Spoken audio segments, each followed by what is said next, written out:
In the last episode of the giant edge sander build, we began working on the adjustable table, which will support our workpiece. We got the linear rails installed, which will help the table move up and down nice and smooth. In this episode, our main goal is to actually get the table built. There's a few things that I need to do before we actually start working on the table, so let's not waste any time and get started on this build. I'm Jeff, you're watching Home Built Workshop. Make sure you stick around.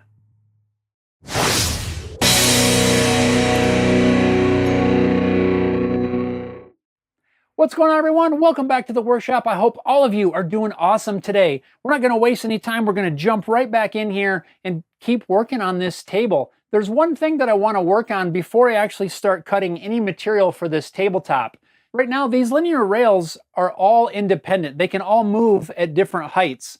And my thought is, if I don't build the table rigid enough, maybe we could get some racking in there, which may cause our table to not sit level.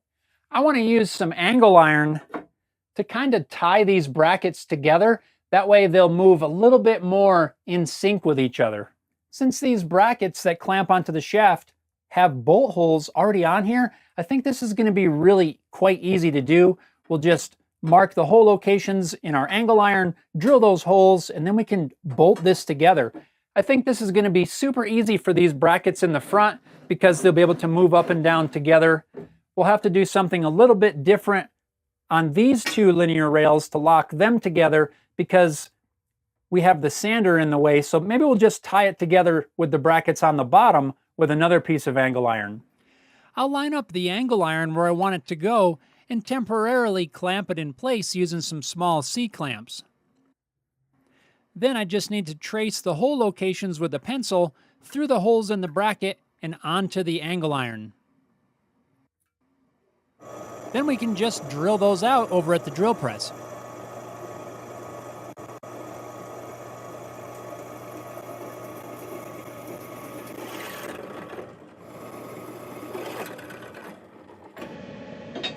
With the holes drilled, I'll reattach it to the brackets using some bolts.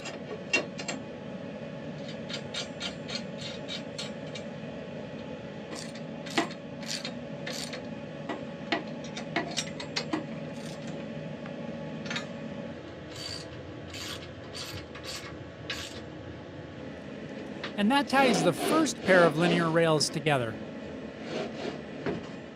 To connect the other two linear rails together, I did the exact same thing with a short piece of angle iron, but I connected them underneath the machine instead of on top. With all three linear rails connected together, that means our table is going to stay nice and level as it moves up and down. And speaking of that table, I think we need to make that now. I chose to use some MDF to build this work table mainly because it's super stable and it's nice and flat. It's going to work really good. I don't want to have to worry about temperature or humidity affecting the flatness of the table. There is one challenge though.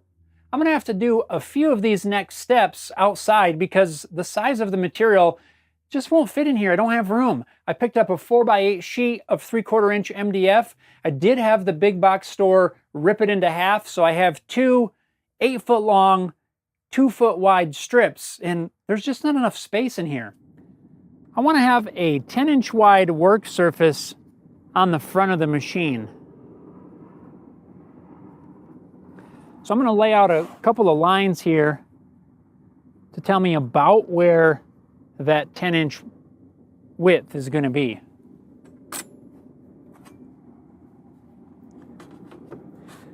That'll give me a reference line to line up the sander on.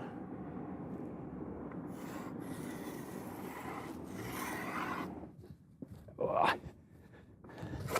This is heavy. That's all I can say.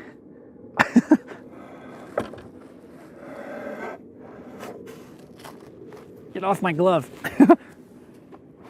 I'm just using a scrap of metal here, kind of as a straight edge, because I want the edge of my belt to be just about on my pencil line.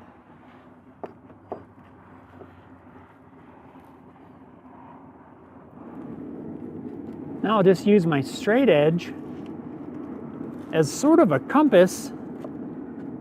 At least I'm going to try. to run this around, basically tracing out the edge of the belt. That looks really close. Now if I take the sander back off, you can see we're left with sort of a candy cane looking shape. All we need to do is cut this out, and this will be our work table, at least the rough outline of it.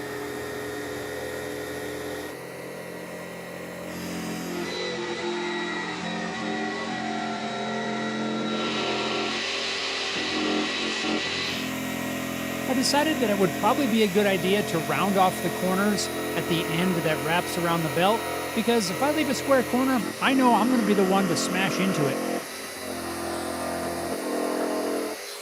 All right, let's test fit our giant MDF candy cane. Wow. Hey, that fits pretty good. We'll just temporarily clamp it in place so we can clean up a little bit of this curve here before we make the second layer. Rubs in a little spot right here.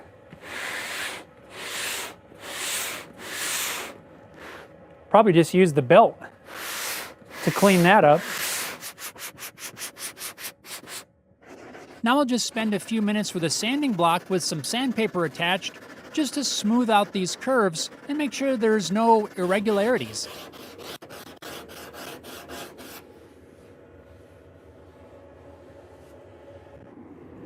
Now we'll take our giant candy cane, line that back up on this offcut here.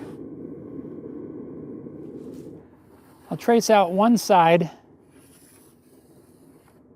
I'm holding my pencil at an angle so that it traces outside of the cut line. This will just give me a rough outline that I can cut away quickly with the jigsaw.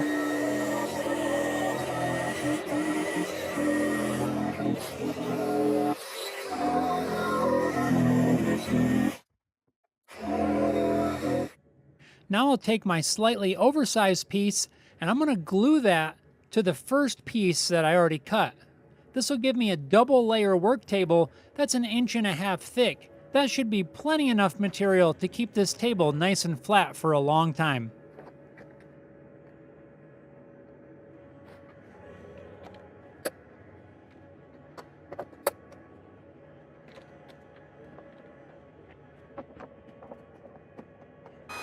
While I waited for that glue to dry for a few minutes, I drilled some holes in the angle irons that I would use later on to attach this top.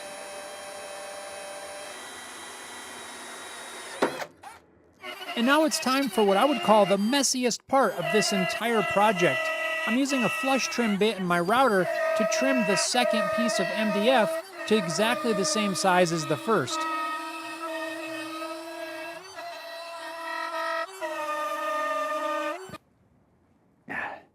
That's the worst.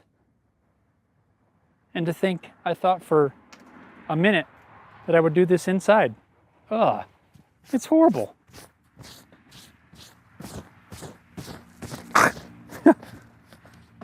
And I think it was right here when I actually broke my microphone. I didn't realize it had damaged anything, but I guess it did. Apparently, microphones don't like to hang by their cord. Who knew?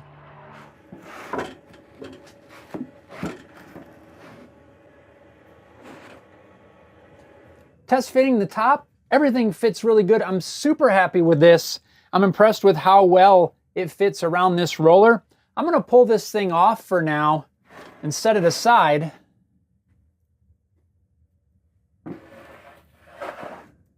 And a side note, somehow when I was cutting this tabletop out, I managed to break my lapel mic.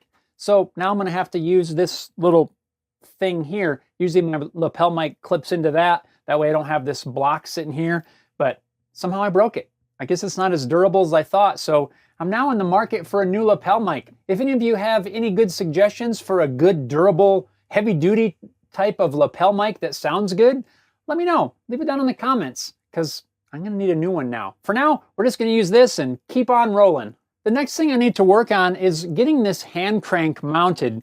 In playing around with this, right now I've got a block of wood in here, I've kind of figured out that I need to mount this a little bit to the left side of the table, mainly because of the weight distribution. If I mount it right in the center, there's a little bit more weight on this left-hand side, so I need to scoot this somewhere to this, a few inches off of center. That way, the weight is more evenly distributed. When this is in operation and I crank this up, I don't want this pushing directly on the bottom of the table. It'll lift everything that way, but the weight of these rails is gonna be pulling down on the table. And while I think this tabletop is durable enough that it would not warp under the weight of these rails, I kind of want to have this lifting on this piece of angle iron as well. I've made up this little steel plate that I want to weld to this angle iron. That way, this will also attach to the bottom of the MDF table, but this clamp will also push up on this plate. Since it's connected to the angle iron, it'll be supporting some of the weight of these rails as well. And I think overall, that's going to be a better way to go.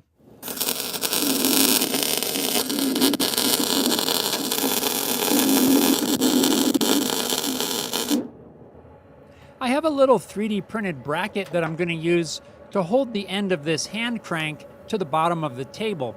I'm going to line that up in place on that steel plate, and then I'll lower the entire thing down, letting the 3D printed bracket rest on the table.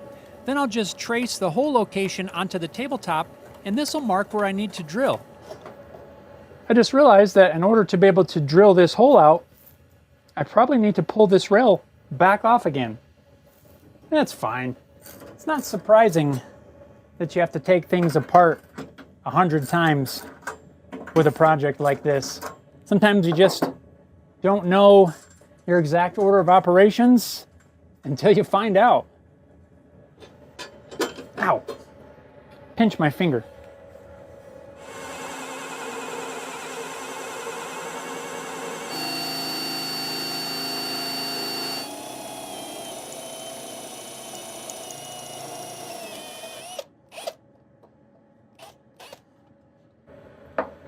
And we'll take our clamp apart.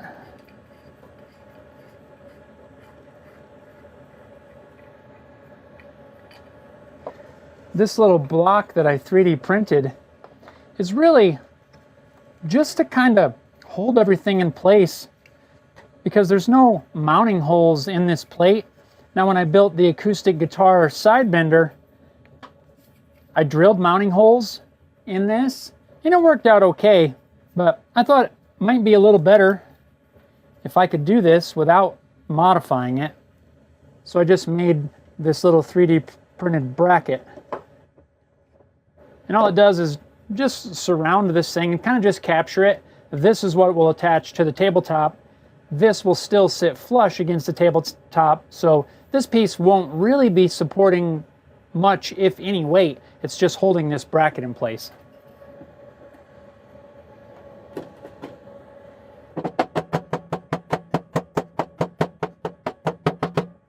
And we can thread our press clamp back up through.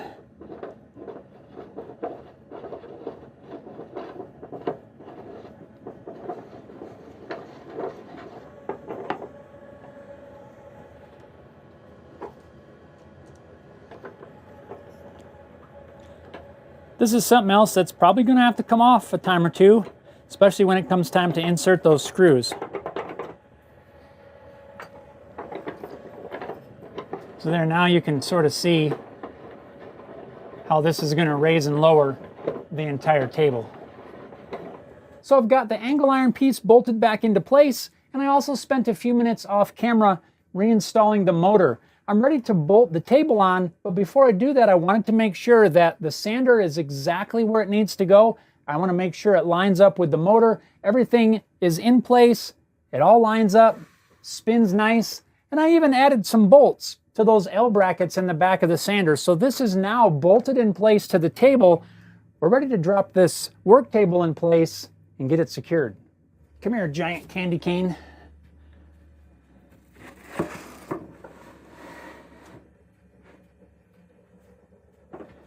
I'm gonna raise this up, even though it's not really bolted to the machine yet.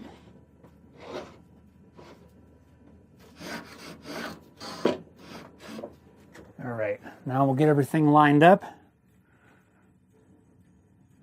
Clamp that in place, and that's where the table needs to go. For now, I'm going to secure the table with some construction grade screws through those holes that I drilled in the angle iron. Eventually, I might swap these screws out for threaded inserts, and then I'll use some bolts to secure the tabletop to the machine. By using the screws first, I do have the ability to plug and re-drill the hole. If I went right for threaded inserts now, that's going to leave me a lot bigger hole that I have to deal with if I need to make any more adjustments. Take off our clamps. Hey, it's one of those standing desk things.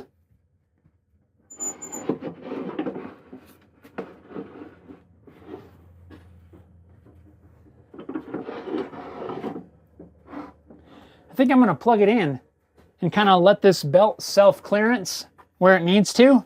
It is rubbing in a couple spots. I think just a few seconds of this running will take care of that in no time. Done.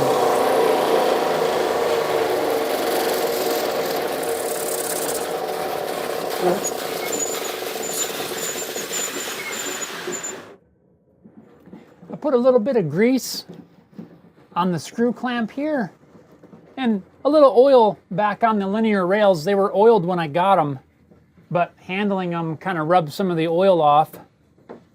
Now it runs really smooth.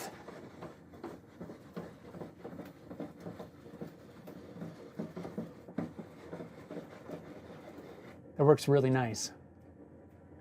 Not only does the table move up and down nicely, it's pretty sturdy too. I think this is going to hold plenty of weight, probably way more than I'll ever put on this thing. So far, this is awesome. Now, it was my intention in this episode, once we got the table made, I was going to cover this with some laminate material like you'd find on a countertop. However, none of the stores locally had it in stock, and I have to order some in. So I'm going to get some of that ordered, and at some point we will glue on some laminate on here so it does look more like a countertop, unless for some reason I end up liking it like this. But I think it would look cooler with like some black laminate material. Let me know what you guys think. Leave it down in the comments. Should we make this look like a countertop? My preference is that we probably ought to do it, I think, but I don't know. I want to hear from you. So that's going to wrap up phase 2. Coming up in phase 3, that's where we're going to tackle the wiring. We need to completely rewire this motor so that it has the proper 3 wires to keep everything safe. We need a real on and off switch of some sort. So that's going to be coming up next, getting everything tidied up, cleaned up, and hopefully wrapping up this project. Make sure you subscribe to the channel so you can follow along with the rest of this build, as well as all of the other builds that I have on my channel. Thanks a lot for coming along with this edge sander build. I hope you enjoyed it, and we'll see you next time.